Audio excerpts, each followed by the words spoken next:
Hi guys, welcome to the uncharted territory of remote learning.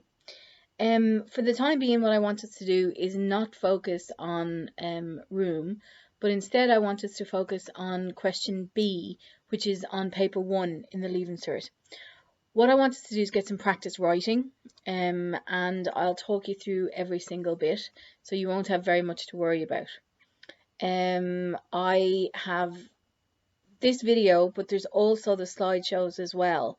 And I'll post all of that onto Edmodo. So just if you have any questions, email me, any of that stuff. Right, okay. Let's see if we can get going. Right. Well, section 1 is all about, this question B is a kind of question that is worth 50 marks. And it's all about you guys writing a certain amount in a certain way. So you probably don't remember functional writing, but it's when you're writing with a purpose. So it's like a letter. You can see here, I've got here a letter, a short talk, a report, a news report, blog, diary entry, that kind of stuff, review, all of these things. Now the problem is that many of these you might not read. So if you don't read them, you don't really kind of understand the format. But the good news is that's my job. I'm here to teach you that. So let's crack on. So it's worth 50 marks. You can see there from the what I've got here highlighted. So it's worth 50 marks, and you should spend approximately 45 minutes writing it. So that is, the guts of an entire class in school. So you would need to be writing solidly. You need to plan it. So I'd say take maybe 10 minutes to plan it, and then 35 minutes of solid writing. And before you start writing, the most important thing to do is make sure that you're answering the question that you're asked. Make sure that you are writing the right amount of words with the right purpose. So there's 4 questions that you should be asking yourself at the beginning at trying out a question B. The first is, what type of task is this? So is it a speech? Is it a talk? They're different. They have there's differences in terms of the register that you use. Are you going to be formal or informal? Is it a blog? Is it a diary entry? Is it a letter to somebody? Is it, anyway, you get the idea. What type of task is it? So different tasks will have different layouts and different ways they should be. Okay, so the next question is, what sort of content should it be? So there's probably a few elements to this, so watch out for the word and. So count the various elements and make sure you deal with each one, although you don't have give them equal treatment. This comes back to reading the question that you're asked. I'll deal with that a little bit further on, but in the meantime, just be aware that it's not just how you're going to put this together, it's what you're actually being asked to write. Okay, the next question is number 3, and it means, the question that you ask yourself is, who is my audience? And this will determine the kind of register or language that you use. So, for example, if I'm writing a letter to a bank looking for, I don't know, maybe a loan to start a business or something like that, I wouldn't use the language that I use with you guys. It wouldn't be like, right, hey guys, lads, how's it going? Right, so how about that money? That'd be awesome. No, I wouldn't write like that. And you need to be aware that one of the big problems that you guys have is that you use the same register for everything. You just write as you speak, and that is going to lose you marks in any exam. Okay, so then the last question that you need to ask yourself before you start is, what type of language should I use?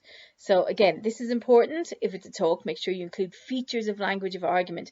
Now you remember I gave you sheets. Now I'll post them again, okay? But I gave you handouts saying this is language of argument, this is where I would find it, these are the features. If you've lost it, grand, but I'm going to send it to you I'm going to post it on Edmodo again, so there's no excuse. It's up to you to familiarize yourself with these. So read over your completed answer and then check for small things like commas and all that kind of stuff. So that's fair enough. So that's before you start. Okay, the read over bit is when you're finished. So there's a tip here that says, ask yourself if someone could read your answer and was to work out what the question was. If they couldn't, you haven't done a very good job. For example, if you were writing a talk, would the reader know for certain it was a talk and not a newspaper article? That's a very good point. So keep that in mind. Okay, so when we're asked to do a talk or a speech, there's a couple of things that we've got to get right from the get-go. The most important of these is that you know who your audience is, and also that you plan what you're going to say. So when you're giving a talk and a speech, they're going to be very different types of writing. The talk is less formal, the speech is more formal. Okay, so before you do it, plan your talk or speech. Underline the keywords in the question and decide the following. Number 1, who is your target audience? So who are the people that you are going to pitch your talk to? Okay.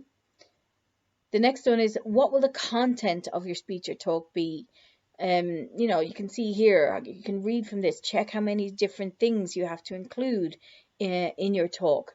For example, in the 2017 exam, students were asked to write the text of a talk they would give to third-year students who are about to choose their senior cycle subjects. The question stated, in your talk, you should explain to students why it's important to make good decisions when choosing subjects for their Leaving Certificate course, and suggest what you think they should consider when making the decisions. Okay, so the key word here is and. It alerts you to the fact that there are 2 parts to the question. If you explained why it's important to make good decisions when choosing your Leaving Cert subjects, but did not say what the student should consider when making these decisions, you will lose a lot of marks. You lose half your marks. And this is why reading the question carefully and planning your answer is essential. It is the number 1 mistake that Leaving Cert students make. And I know because I've corrected the exam. I know that I'm sitting there screaming, that's all very well, but that is not the question you were asked, you doofus. Okay, so you need to make sure that you open your speech with the correct form of address. So if you're giving a talk, the tone and the form of the address can be less formal than in a speech. You might just begin with, hi, everyone. Be definite in your speech. You're trying to win the audience over to your way of thinking.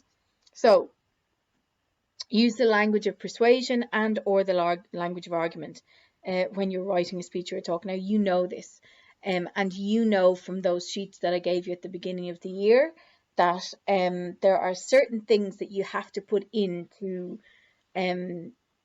different language genres. So if you're using persuasion, then you should be, say, for example, appealing to the emotions. If you're using language of argument, then you should be using lots of facts and statistics to back up the points that you're making, because you're using logic and reason to appeal to people. Anyway, consider ending your talk with a call to action. In other words, think about what you want the audience to do when they've heard your talk or speech. Do you want them to vote for something, sign a petition, or even make a change in their own lifestyle? Okay, now let's just get down to the sample. That's the theory end of things, but let's get down to the sample.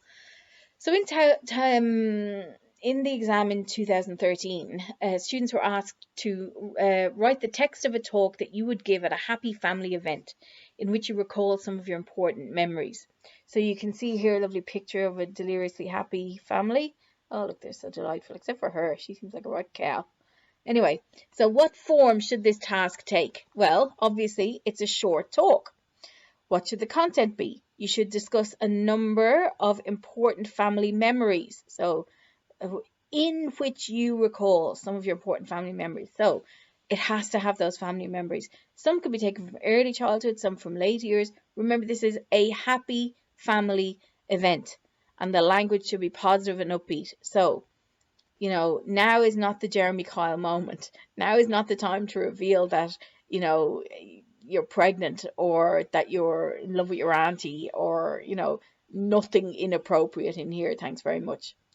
Ask yourself who's the audience. Your audience would be a number of family members, probably young and old, such as at a wedding or an anniversary or a birthday party. So try and think about the last time you had one of those family gatherings where you had the extended people, either in the gaff or in a function room or something like that.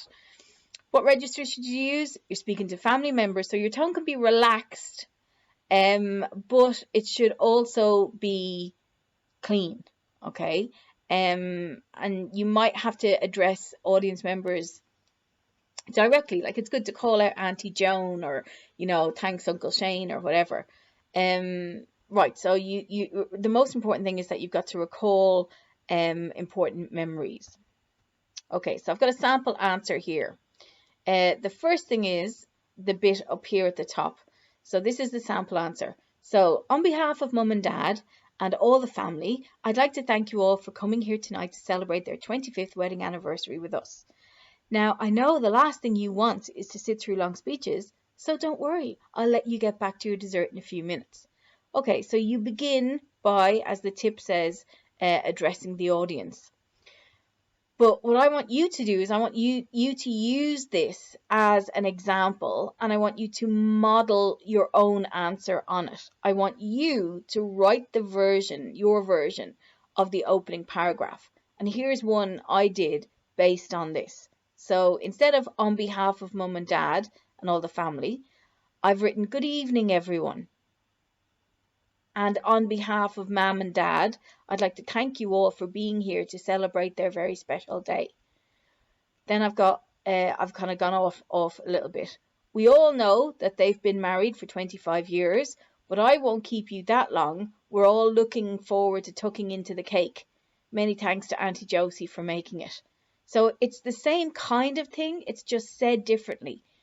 The original was, now I know that the last thing you want to do is sit through long speeches, so don't worry, I'll let you get back to your dessert in a few minutes. So I've just made it slightly different.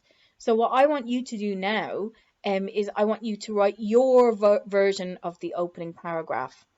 Damn you. Right, I want you to write your version of the opening paragraph. It only has to be, like, that's only 2 sentences. Mine is 1, 2, 3 sentences. So it's not an awful lot to ask you to do, okay? And that's all I'm going to ask you to do for today. Tune in tomorrow and we'll work on the second paragraph. Broaders over and out.